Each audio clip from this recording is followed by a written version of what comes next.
Excellent. It was just when you were saying that you were going to include. Yes, well, I was only introduced to that about 3 months ago. Good evening, everyone. It's really good. That was slightly better than last week, but not quite good enough. Good evening, everyone. Good evening. Welcome, welcome. It's lovely to have you all here with us to continue, but this is the final of our Food for Thought Talk series this year. But we have Bishop John himself with us to take this final session of our Food for Thought, a question of faith, 20 questions that Jesus asked. So would you please welcome Bishop John?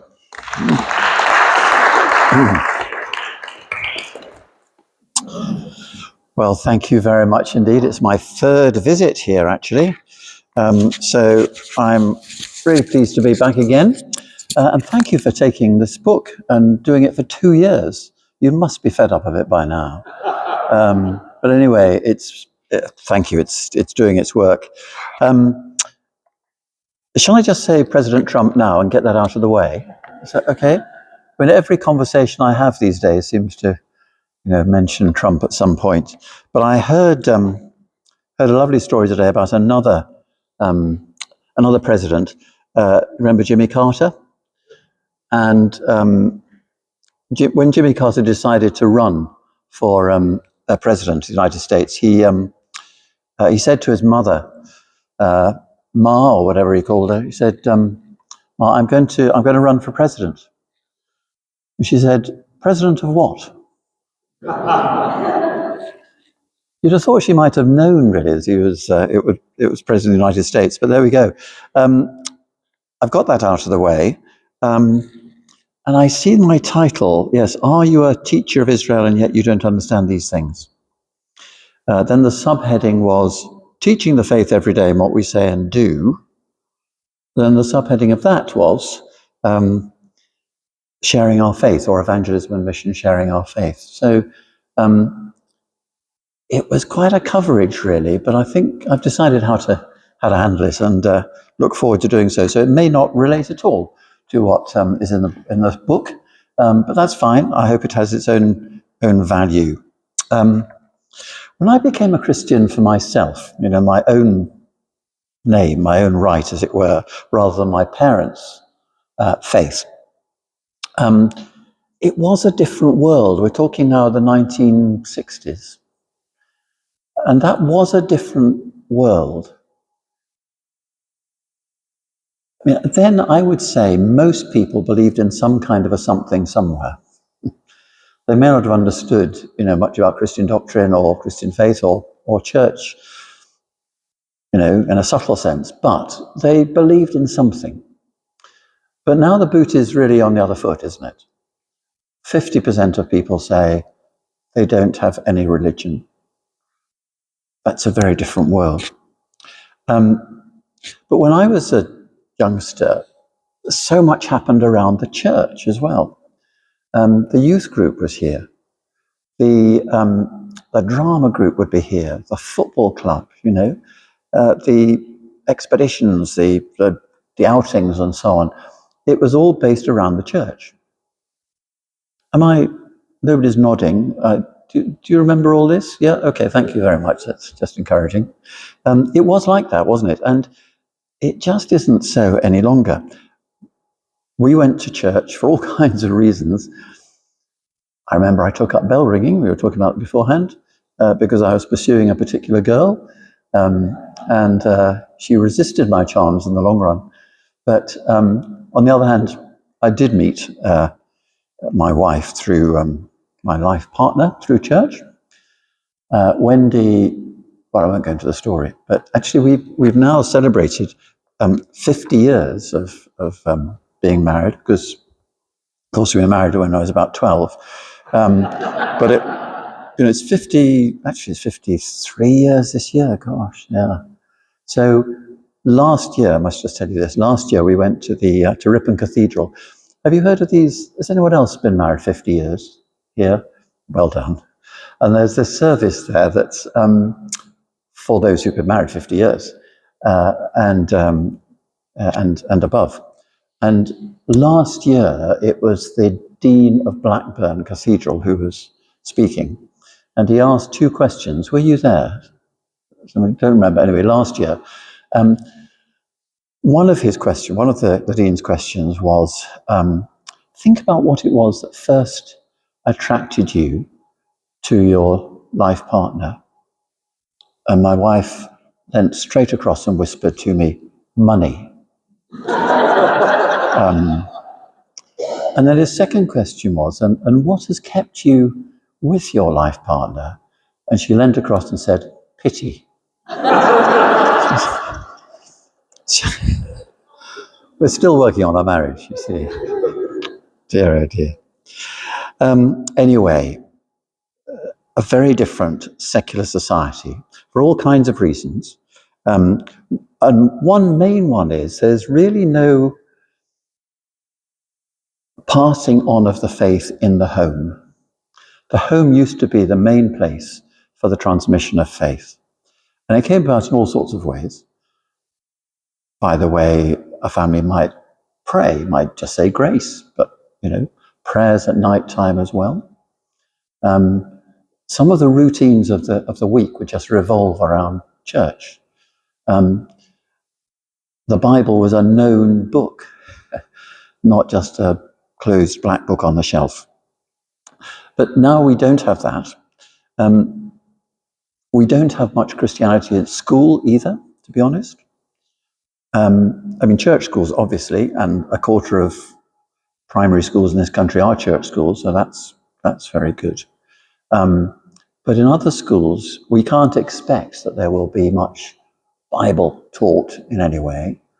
We can't necessarily expect that the act of collective worship, as it's supposed to be, is actually an act of collective worship of any kind. It may be good morality and good community, but it probably won't be Christian.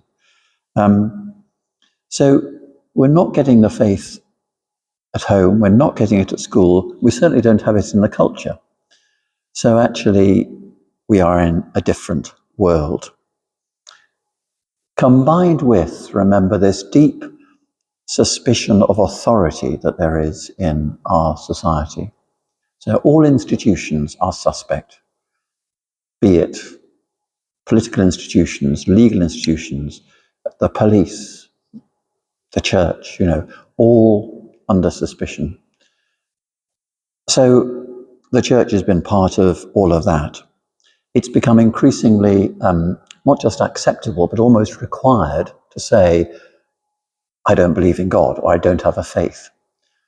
So it seems that people have to establish their credentials by saying, I don't believe in God, but.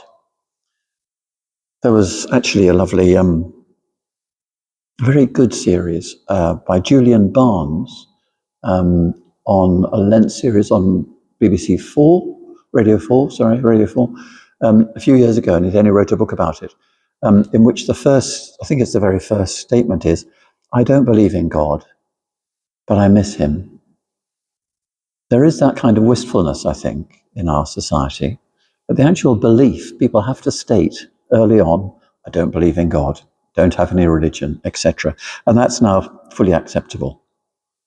As we know, church-going has collapsed, except really interestingly, Generation Z, the youngsters, are going more to church now. The numbers have actually gone up. There was a survey came out only yesterday or the day before. Did you see that, Darryl? No. About much increasing number, but not actually, interestingly, in the Anglican Church. The Roman Catholics and more Pentecostal churches and so on increasing considerably. However, church-going basically overall has collapsed. Weddings and funerals are not taking place in church because there are life celebrants and humanist services, all kinds of different ways. My own brother had a pure funeral or something? Is that right? Pure cremation. Yeah. So there's no religion at all in it. Yeah. And all I'm saying really is that we're living with a completely different map today. And the Christian map and the Christian worldview, looking at life through Christian a Christian lens, Christian glasses. That has gone, and we've gone from a Christian map to a secular map. And for most people, there's nothing really missing from their lives. They say, our life is complete. It may be a mess in all kinds of ways, but there's nothing missing actually. So they're not looking for anything else. So it's a very difficult time in which to be an active Christian. And people just don't think about religion very much these days. Down our street, about 3 families out of 40 might go to church. Not many. The only time people kind of contact faith is maybe through the Taliban, or through jihadist terrorism, or through Putin claiming God for Russia, or the Archbishop of Canterbury resigning because of safeguarding. Or it's kind of those events rather than church faith, what we would say is normal faith, as it were. So the question is, how do we share faith? How do we teach the faith? By what we say and do. When I was younger, again, we used to think that there was a kind of order in which you became a full-blown Christian. First of all, you had to believe it. Then you had to belong to a church because you believed it. And then you had to do things which showed that you really were a Christian. Serving others, caring for the poor, etc., etc. So it was believe, belong, do. And now it's the other way around. Now it's much more do, belong, believe. In other words, we have to show that the Christian faith makes a difference, that there is an action that can be seen to be effective, caring, good, true, etc. And therefore, the things that churches do in the community, like food banks or warm welcomes, or work with the homeless, or street angels, or debt counselling, or all the sort of things that churches do, and that this church will do, or your churches will do, that I know a bit about, but not a lot. But it's what we do that really matters. And, of course, the millions of actions of quiet care and compassion and love that Christians do all the time. They're not spectacular, they don't hit the news, but those are the things. That's the doing. So if people encounter Christians doing stuff and thinking that's impressive, then they might want to come along and belong, have a look at the church. What's the focus of all this action? That may lead in due course to them coming to believe. But it isn't believe first and then go to church and then do stuff. It's see what the church is doing, what difference Christianity makes. Then maybe we'll see what is this group about, and then we may believe. So I think what I'm trying to say here is that we may be able to teach the faith by what we do first, which might give us the credibility to say why we do it, which might lead to people finding a real faith for themselves. And I think the point is that it's experience that we start with. People aren't looking to us for doctrinal statements. I think they look to us for something real, some experience that they then want to might reflect on. So what I want to do is to look with you at a number of points of contact between the experiences that people have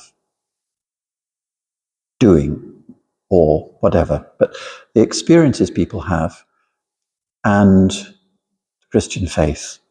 And therefore, I want to tell you 10 stories. Okay? That's where we're going. Or at least, I'd like to tell you about 10 people who have found faith, mostly fairly recently, and how it was their experience that was the important thing, which was a contact point. It wasn't believing in doctrine. It wasn't going to church, usually. It was actually some experience. So what are the contact points? And where, therefore, do we, as Christians, make contact with people who don't usually admit to faith? Okay? The first one is rather an odd one, and let's get him out of the way first. This is Russell Brand. Now, you know Russell Brand has just been accused of rape, etc., etc. He is, I don't know what's going to be the outcome of that. Probably will be found guilty, I would think. But nevertheless, in the middle of all this chaos in his life, well, the chaos that was, he's not been like that for a while, I think. He's married with children. But in the middle of all that, he says he has found a real Christian faith, reported about 3 or 4 months ago. Now, I don't know what to make of it, so I'm just telling you, this is one person who said this about it. He said, he speaks now of the amazing gift of faith that has changed his perspective on life and its meaning. Knowing God is a recognition, he says, that my life isn't about me. I've been caught up in an illusion.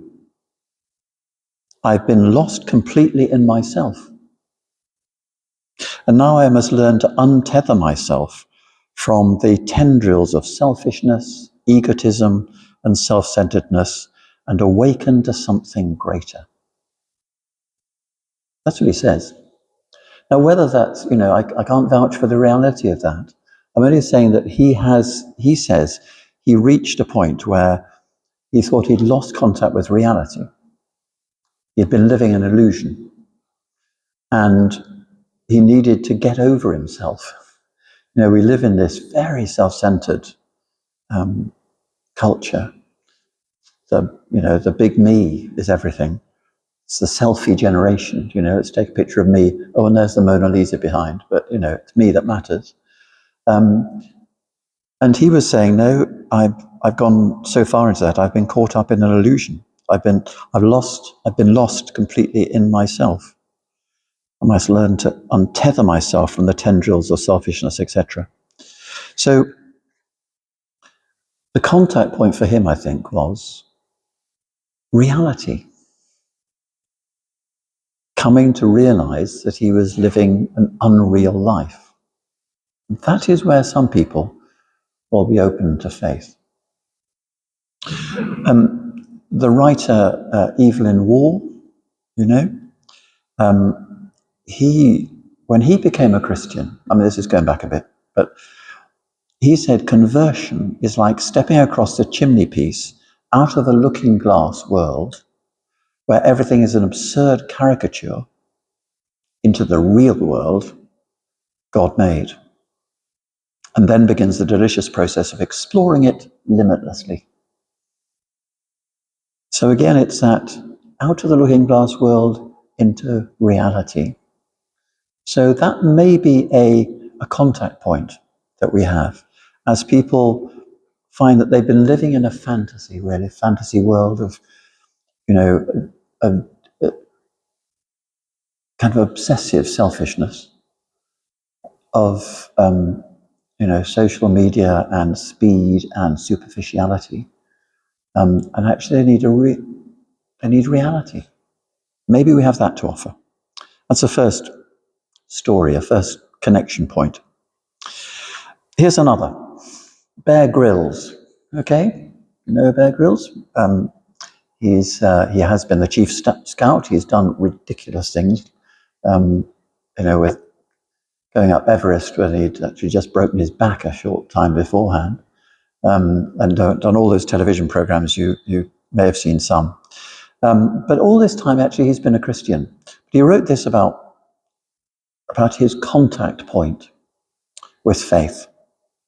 It was around 16, he said, that I found my Christian faith. I wasn't brought up in the church, but I had a natural faith when I was a little kid. I always believed in something. Then when I went to school, I thought, if there is a God, surely he doesn't speak Latin and stand in a pulpit. But when I was 16, my godfather, who was like a second father to me, died. I was really upset. And I said a very simple prayer up a tree. Sounds like Bear Grylls, doesn't it? Happened to be up a tree at the time. Anyway, he said a very simple prayer. If you're still there, will you please just be beside me? And that was the start of something that grew, and it's become the backbone of my life. I'm more convinced than ever, no matter how crazy it sounds, that there is a God and he is love. It's a very personal relationship. And he says, interestingly, I still don't go to church very much. But to this day, I start every day on my knees, praying by my bed. And that's my grounding for the day. And the contact point I'm finding here in his experience is the experience of being grounded. It can be described in all kinds of ways. Having a base, having a root somewhere, in my case, it was finding a hub for the center of my life. I had all kinds of bits of my life flying around, and they're all fun and interesting or demanding or whatever, but there was no center point to it. So it was finding a hub, which was Jesus Christ in my case. But it's that idea of being grounded, being centered, having a core. I think our youngsters are very ungrounded very often in life because they are being pressured and blown about by so much that comes through social media, so much through peer pressure, and so on. And the appeal of being grounded, centered, finding a heart, finding a soul, is maybe another contact point. Here's another very different one. This is someone called Ayaan Hirsi Ali. And she is a writer, a broadcaster, a kind of public intellectual, really. Interesting figure. And again, a few months ago, she came out as saying, I've become a Christian, which was appalling to some of her friends, like Richard Dawkins, the famous atheist from Oxford, who I knew. And Ayaan, anyway, she said this. On a very personal level, I went through a period of crisis, very personal crisis, of fear, anxiety, depression. I tried to self-medicate. I tried to sedate myself. I drank enough alcohol to sterilize a hospital. Nothing helped. I went to the best therapists money could buy. And then one therapist said to me early this year, she said, I think, Ayaan, you're spiritually bankrupt. And at that point, I was in a place where I'd sort of given up hope. I was in a place of darkness. And I thought, well, what the hell? I'm going to open myself to that and see what you're talking about. And we started talking about faith and belief in God. And then she asked me to design my own God. And she said, if you had the power to make your own God, what would you do? And as I was going on, I thought, that's actually a description of Jesus Christ and Christianity at its best. And so instead of inventing yet another new God, I started diving into that Christian story. So in her case, Well, she then said after that, let me just read you another little bit. She said, I've turned to Christianity because I ultimately found life without any spiritual solace unendurable, indeed very nearly self-destructive. Atheism failed to answer a simple question: what is the meaning and purpose of life? The point of encounter for her was, what on earth am I living for? What's the purpose of it all? What's the meaning of it all? And although she was a good friend of Richard Dawkins and lots of other atheists, she said they just haven't got the answer, just not going. It's not reaching, not touching us. But the Christian story does. So the point of encounter there, I think, is, meaning and purpose. Where else do we find that? Here's a fourth point of meeting. It's actually, I got a book. This book, Fully Alive, it's written by someone called Elizabeth Oldfield. And I met her last month down in Winchester. She was at the Winchester Festival of Faith and Literature. About this book she was speaking. And she really is a most interesting person. Again, worked for the BBC, smart young woman, and journalist, known by many.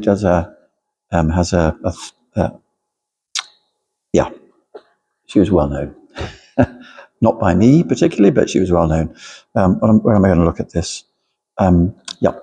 So let me just read you a little bit about what she says of her journey to faith and her contact points. So she said,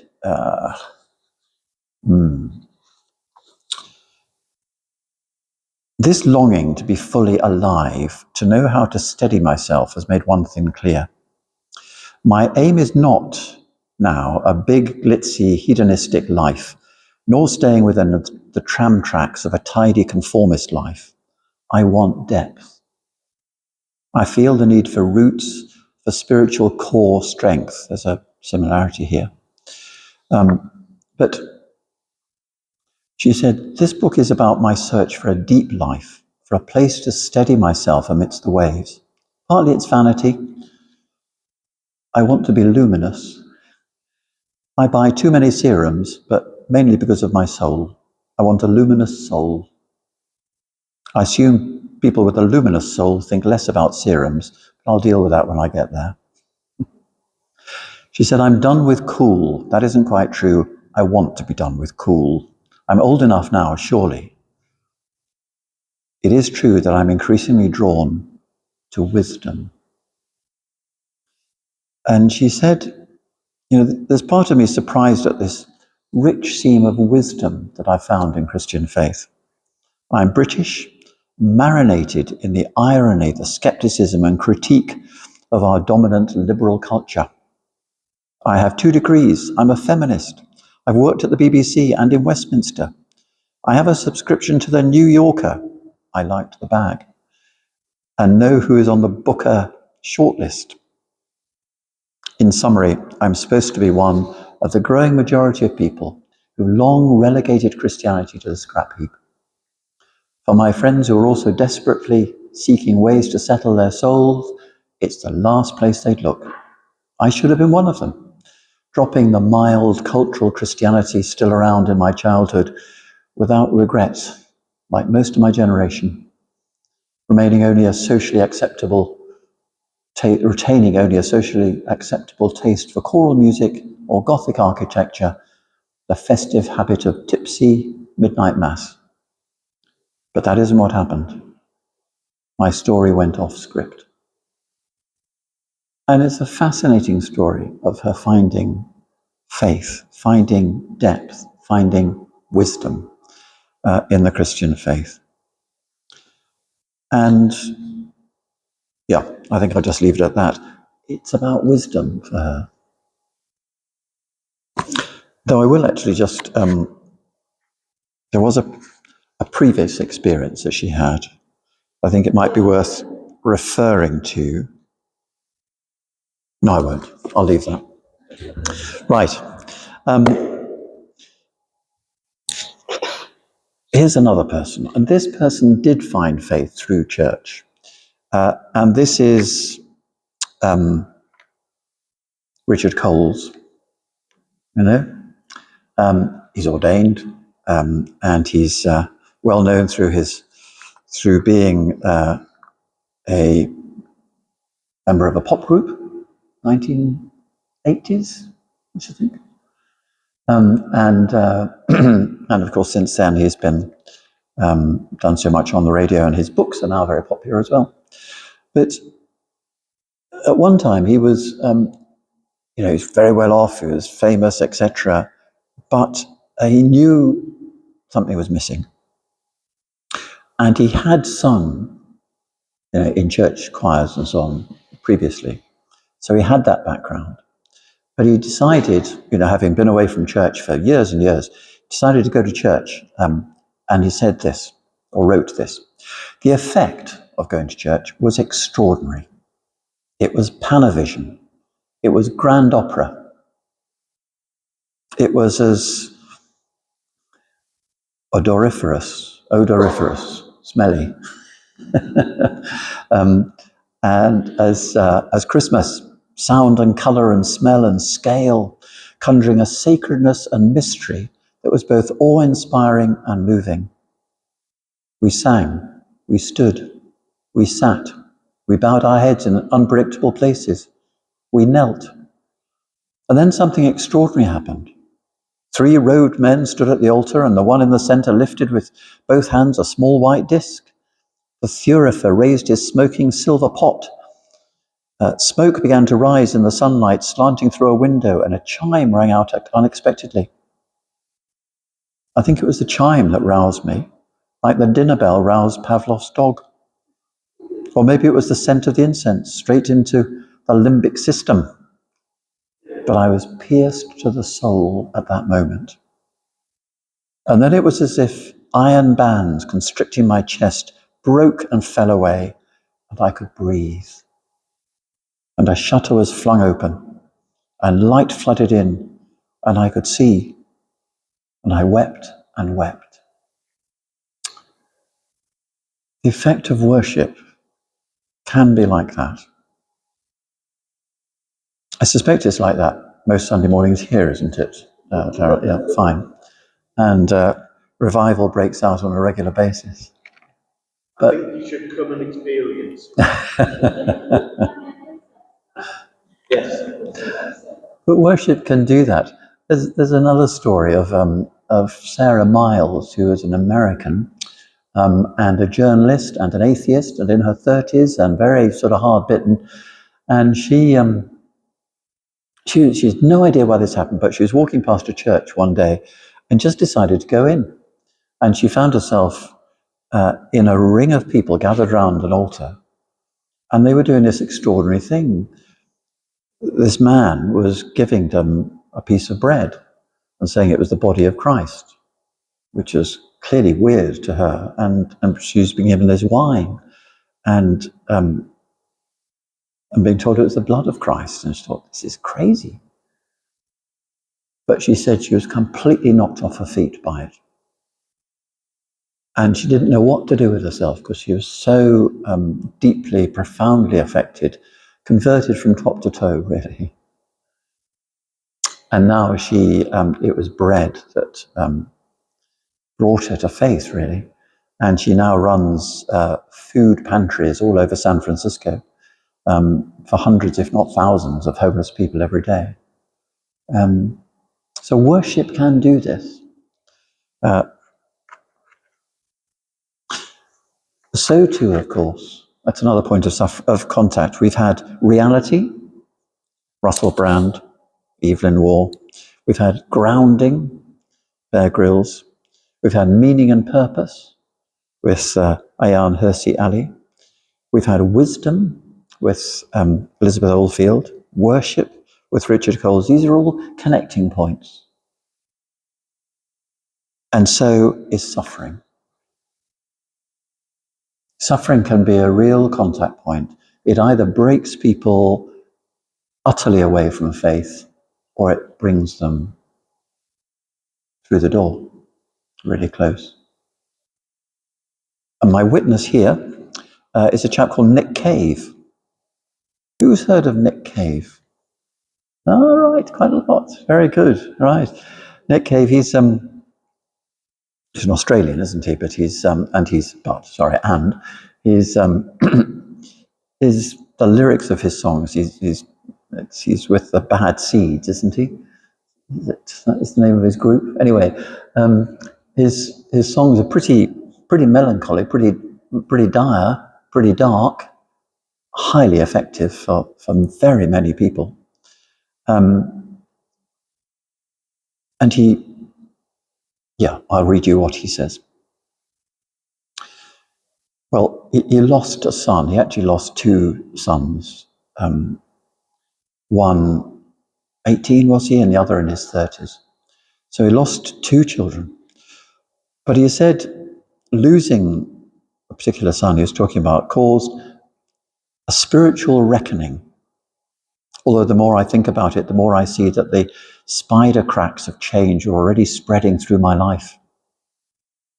Now he says, I do my best to move through life with a joy that is reconciled to the sorrow of things, but is not subsumed by it, that approaches darkness, but is not afraid of it.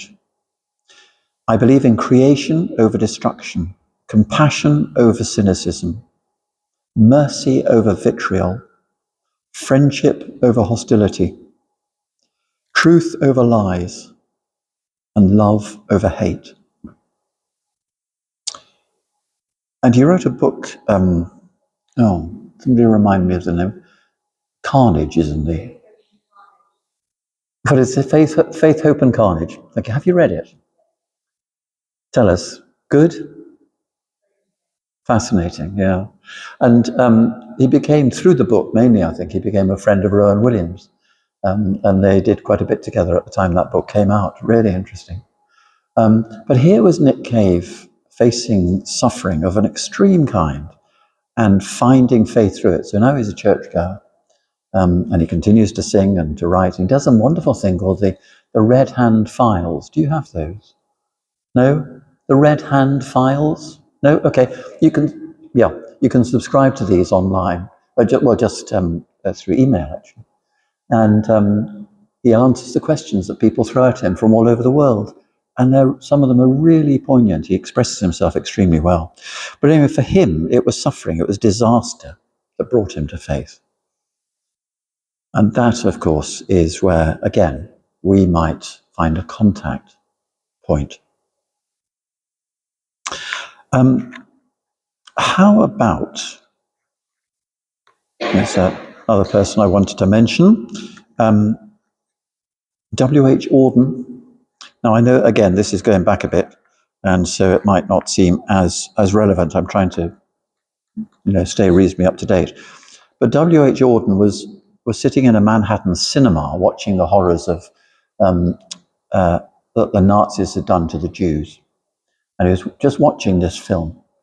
And his belief in the goodness of humanity, as someone who didn't believe, collided with the evidence of this appalling evil that he saw in front of him. And how could he hold together his belief in the goodness of men and women and this awful evil? And he concluded this. He says, if I was to say that the Nazis, the Holocaust, was evil, I had to have a standard by which to do so. And I didn't have one. I'd spent all my adult life as an intellectual destroying the absolutes. And now suddenly I needed one to be able to say that that was wrong. Otherwise, you could just say that, killing 6 million Jews was a preference that the Nazis had. It was their choice. Some people choose to kill, some people don't. If you don't have an absolute, if you don't have a plumb line of what is right and wrong, then you you don't know where you are. So he said, I had to have some absolute. And he left the cinema in search of some absolutes and soon found his way to faith. Got to be rounding it soon. But I want to quote a couple more people. One is another public intellectual called Tom Holland, a historian. Do you know of Tom Holland? He's done a broadcaster and podcaster and all sorts of things. But he had a childhood faith, a very simple one. He said, how did he express it? He said, can't find it anyway. It was just saying my prayers and so on. But he said he lost his faith and just wandered away. And in part, he said he was shaken by his. He dealt with the science and religion stuff, and he just found Christian faith pretty grey. He quoted Swinburne, the poet, who said, "O pale Galilean, the world has grown grey at thy breath." That's what he thought. But then he said, over the course of the past 2 decades, my perspective has changed. And when he wrote his first books, which are about Rome and about Greece, he said he was immersed in these worlds. But he said, the more years I spent immersed in the study of classical antiquity, the more alien I increasingly found it to be. The values of Leonidas, whose people had practiced a peculiarly murderous form of eugenics and trained their young to kill uppity Untermenschen by night, were nothing that I recognized as my own, nor were those of Caesar, who was reported to have killed 1 million Gauls and enslaved 1 million more. It was not just the extremes of callousness that unsettled me, but the complete lack of any sense that the poor or the weak might have the slightest intrinsic value. Why did I find this disturbing? Because in my morals and ethics, I was not a Spartan or a Roman at all. That my belief in God had faded over the course of my teenage years didn't mean that I'd ceased to be in some sense a Christian. For a millennium and more, the civilization into which I had been born was Christendom. Assumptions that I'd grown up with about how a society should properly be organized and the principles it should uphold were not bred of classical antiquity, still less of human nature, but very distinctively of that civilization's Christian past. So profound has been the impact of Christianity on the development of Western civilization that it's come to be hidden from view. This book explores what it was that made Christianity so subversive and destructive, how completely it came to saturate the mindset of Christendom, and why in a West that's often doubtful of religion's claims, so many of its instincts remain thoroughly Christian. It is, to coin a phrase, the greatest story ever told. In other words, he was saying the roots of our culture, the roots of our legal system, our political system, our understanding of so many things is based on Christian faith's ultimate value of individuals. You and I are loved by God. Utterly, uniquely, totally, unconditionally, outrageously, we matter. Which, of course, feeds into, well, everything really.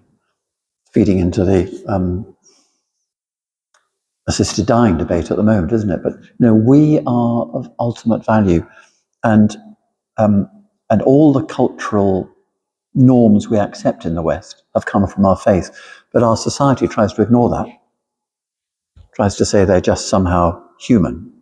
Well, I think the last person I'll quote is St. Augustine. St. Augustine, 4th century, simply said, O Lord, you have made me for yourself. My soul is restless until it finds its rest in you. So the restlessness of our souls is, I think, another meeting point. I have quoted the meeting point, the encounter point between us and a secular world as reality, the need for reality, Russell Brand, the need for grounding, a place to stand, Bear Grylls, meaning and purpose, Ayaan Hirsi Ali, wisdom, Elizabeth Oldfield. She says, where are the grown-ups? As I look around the world politically, I think, where are the grown-ups? Worship, Richard Coles. Disaster, suffering, Nick Cave. W.H. Auden in the cinema, A Moral Compass. Tom Holland, The Roots of Our Culture. Augustine, Coming Home, finding our rest in God. Now, if we had time, if I'd judged the time better, I would have said, those are all stories of how people have encountered a living faith. And I'd have said to you, talk to your neighbour and tell them your story.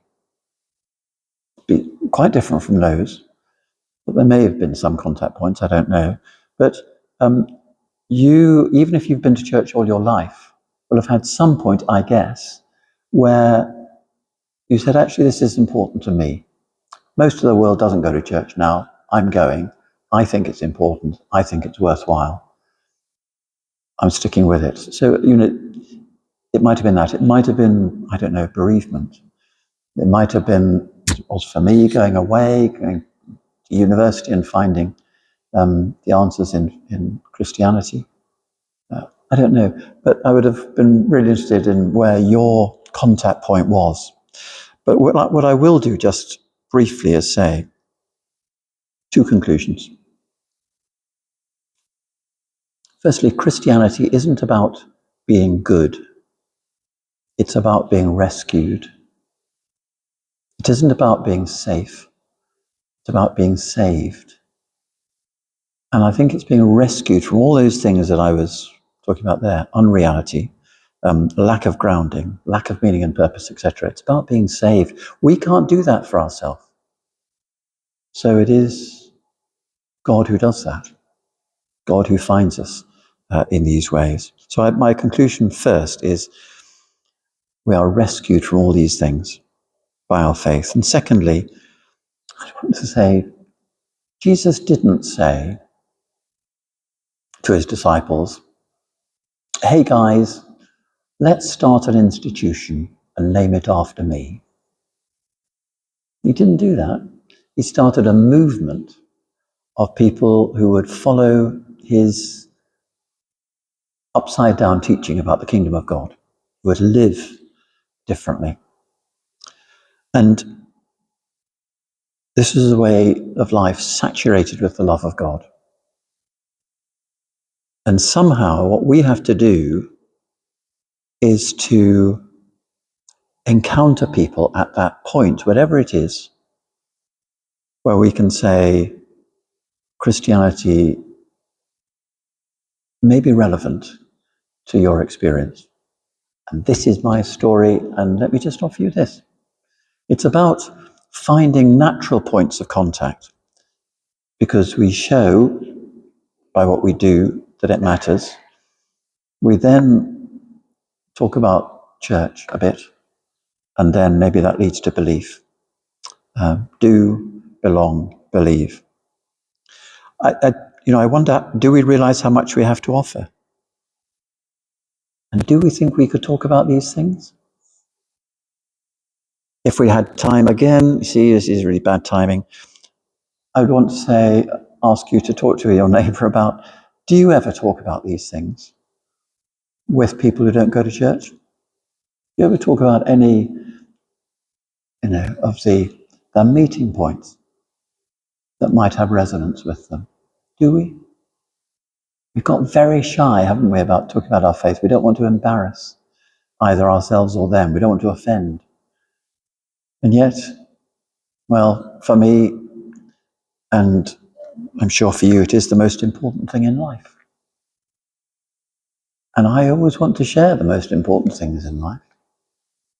So that's why, I suppose, for 50 odd years I've tried to do it. We're going to pray, aren't we? Okay.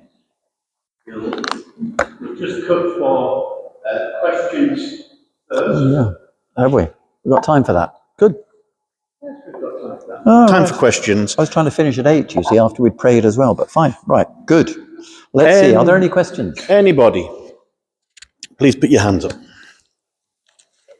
Yeah, I was just struck by something you said at the beginning.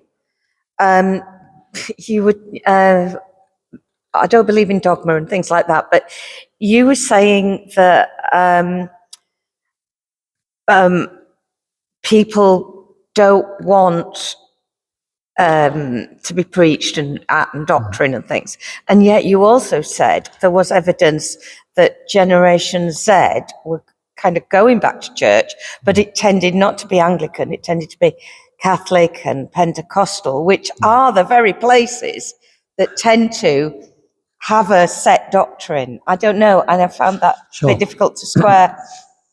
But I don't think I don't think the contact point for those who are going back to church is the doctrine and the ritual and so on. I think the contact point is some of these other things that they need. So they there is a felt need, there's an experience, which then leads to going to church, which then leads to belief.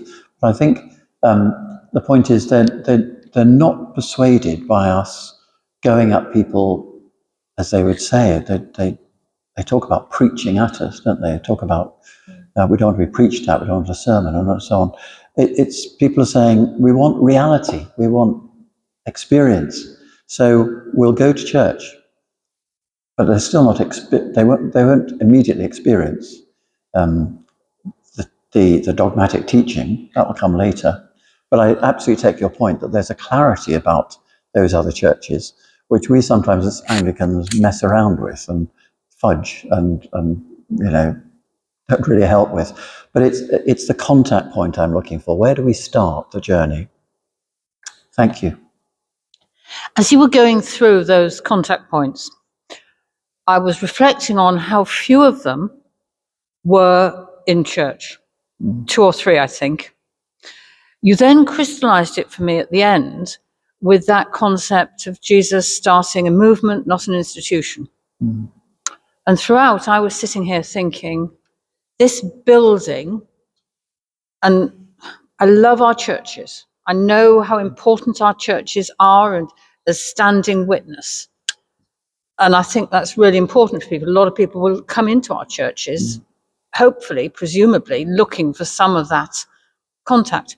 But this building is going to cost us a fortune to keep it up.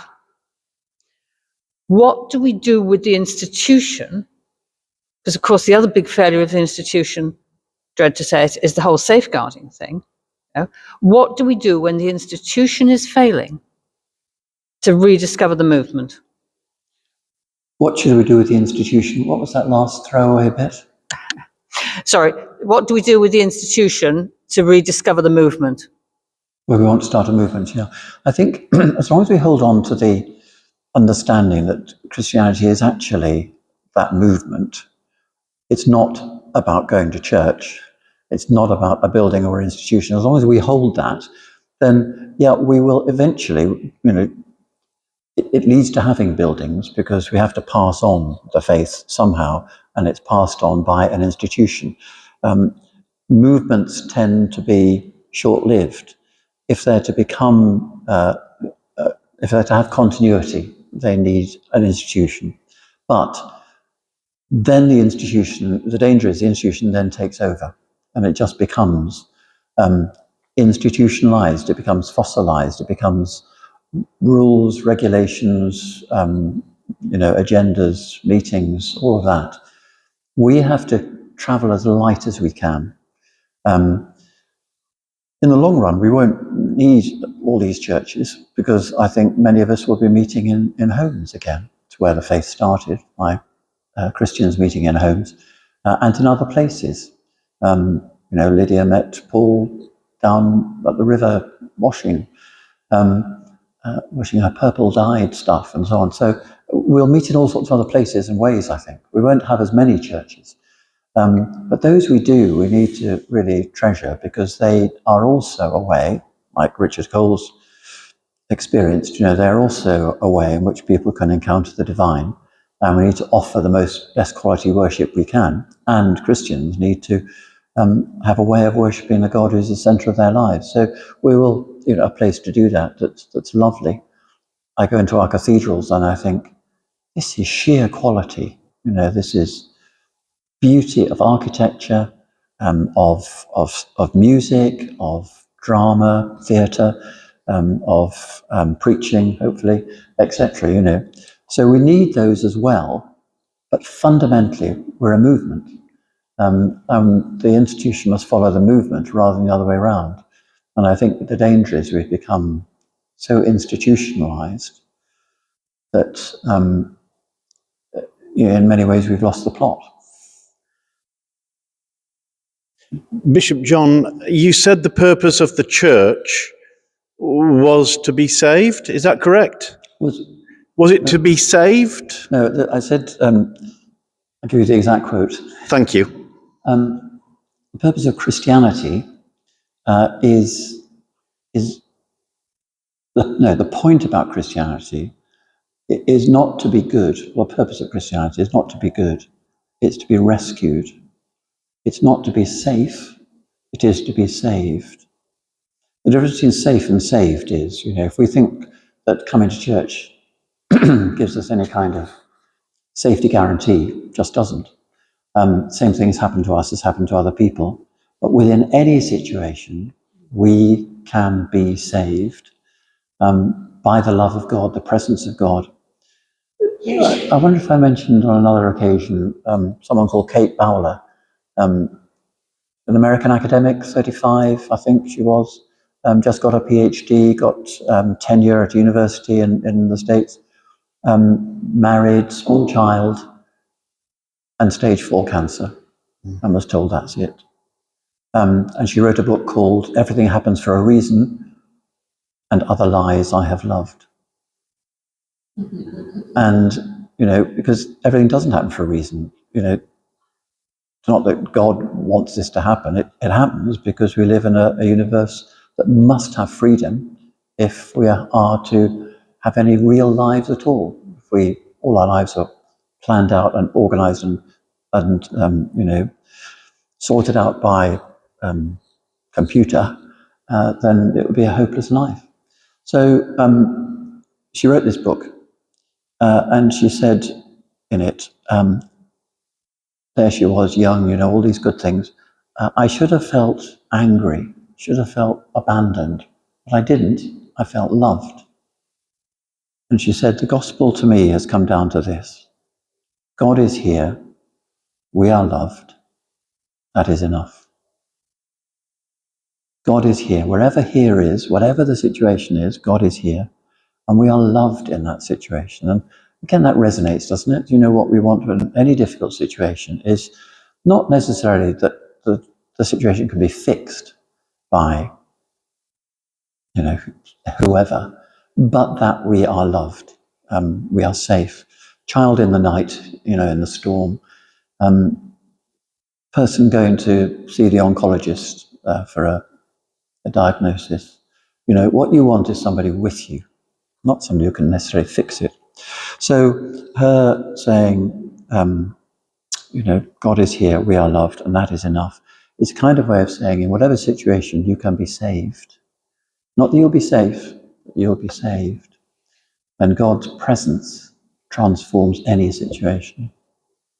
When I hear somebody being saved, it sounds to me a very personal encounter, situation, experience.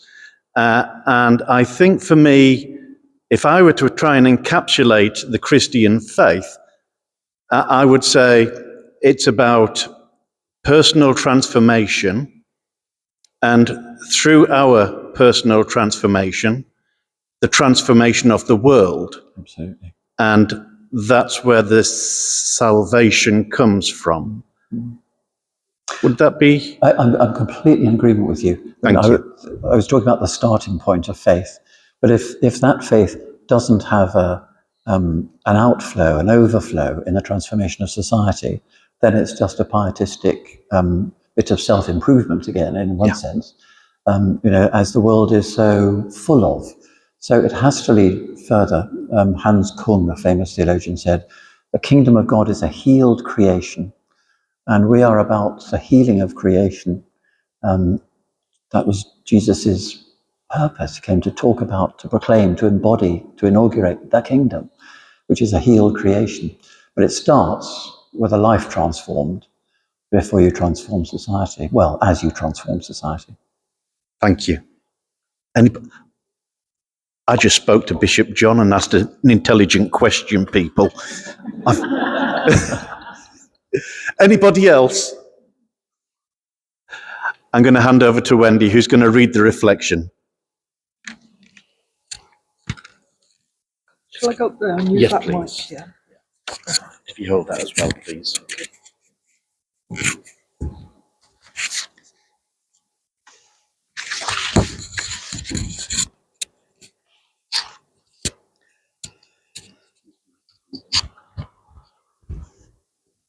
So why do I hold this? It's okay.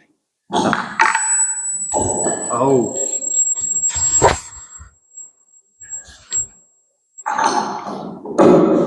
That one connects to the phone. This one amplifies.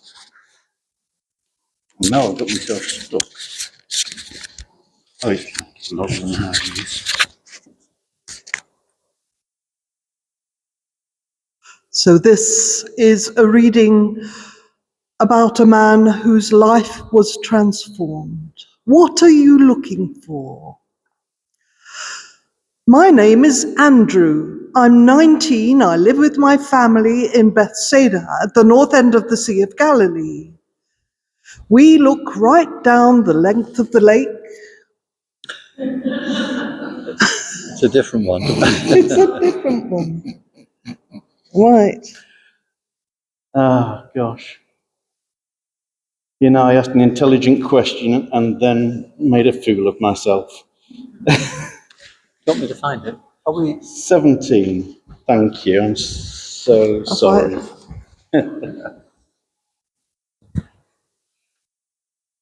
Off we go again then. The day is cooling down as I slip out of the house quietly. The evening air envelops me like warm silk. I try not to look furtive, but equally I really want to be seen as I set off for the other side of the city. My name is Nicodemus. I'm a member of the Sanhedrin, and someone sent me seen me as a bit of a rising star. Well, that's nonsense, of course, especially as I'm feeling increasingly out of step with my fellow Pharisees. Only Joseph, my friend from Arimathea, seems to feel like I do. Whether we make up the entirety of the Sanhedrin's loyal opposition. And I'm about to make the situation worse. I pretend that I'm not keeping in the shadows of the old stone buildings, but to be honest, I am. I'm thinking, is this wise? But it's becoming increasingly obvious to my colleagues that I believe we're heading in the wrong direction. We're promoting a backward-looking understanding of the law and defending it with increasing ferocity. I want so much more for our religion. The law is supposed to set us free, not tie us up in knots. We might be singing the right song, but we're singing it to yesterday's tune. Then there's this young teacher who seems to get it. Everyone says that he sings the song of our beautifully. So beautifully, in fact, that some of my colleagues are muttering that he's dangerous and has to be stopped, even got rid of. How ridiculous. I want to listen to this young man, talk with him, find out why he's so popular. Are you a teacher of Israel? And yet you do not understand these things. Why, I'm on my way now, as the sun fades and the day slides into night. I want to hear him out, perhaps even see what I'm missing. I turn left down an avenue, then right. I don't know this part of the city very well. I feel a bit self-conscious, dressed as I am in my rather elegant day robes. I didn't have time to change. When I get to the address I've been given, it's almost as if he's waiting for me. He greets me with a smile. You must be Nicodemus. Welcome. He sits us both down in the quiet courtyard as the evening settles around us. He pours us some wine. He's not in a hurry to find out why I've come. He's given me space. Instead, I stumble in without any subtlety at all.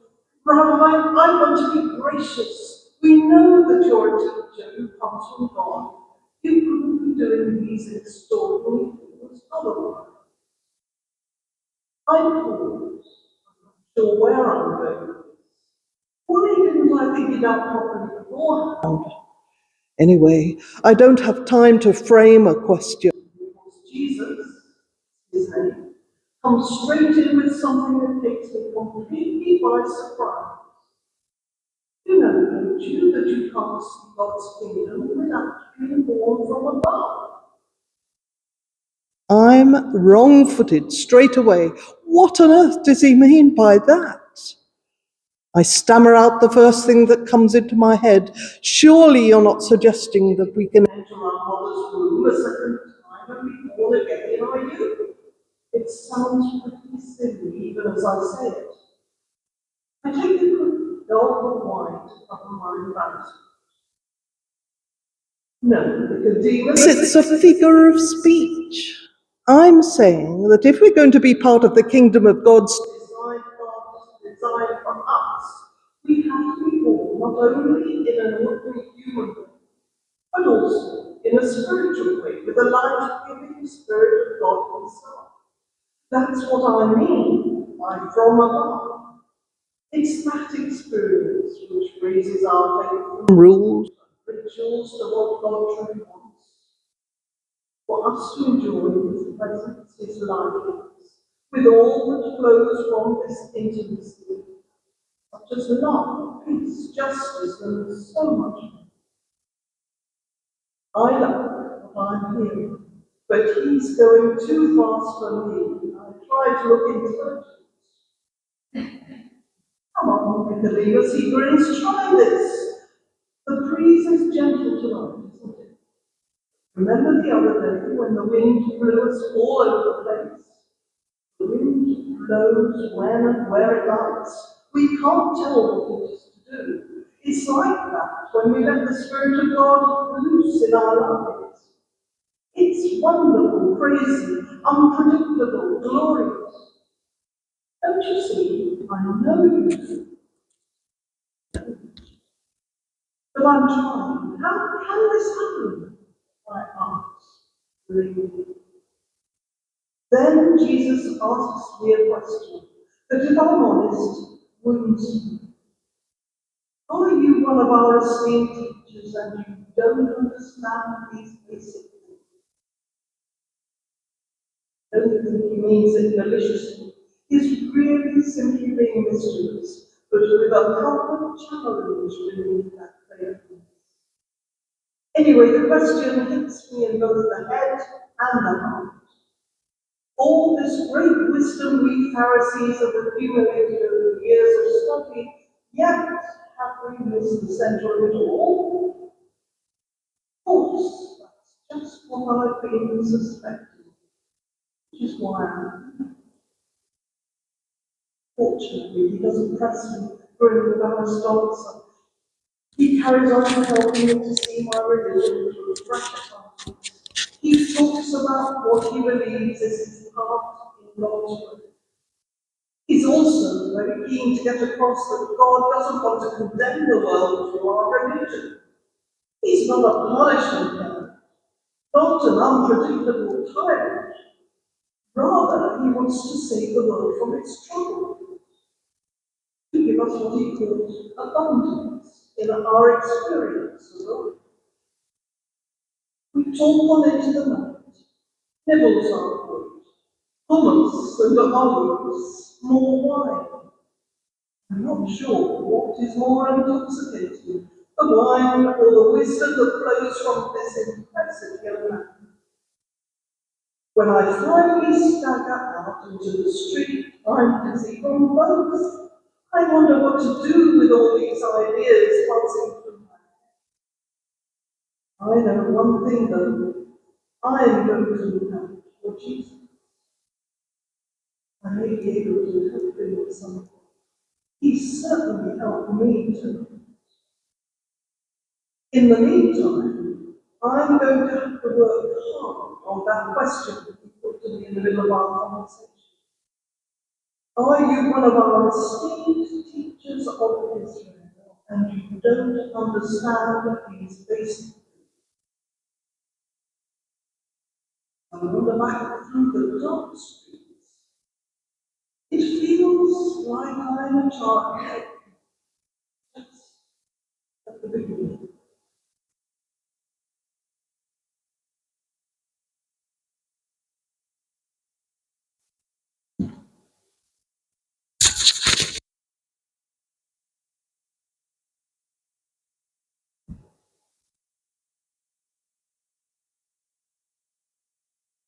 And so comes to an end our Food for Thought series Lent for this year. And it's been an absolute joy and pleasure to have you all join us either in person or virtually. Thank you all so much. Thank you for everything that you've all done individually to make this such a thing. The catering has been fantastic. Thank you. Our speakers have been amazing. Thank you. Please would you give Bishop John and our catering team a big round of applause.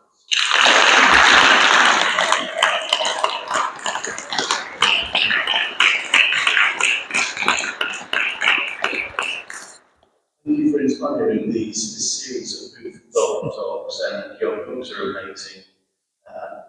Promise myself that I won't swoon too much over you this time, but I'll let myself down again.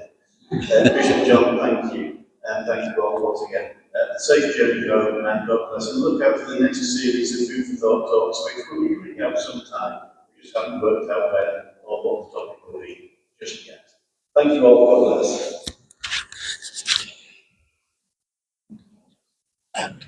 Good luck with your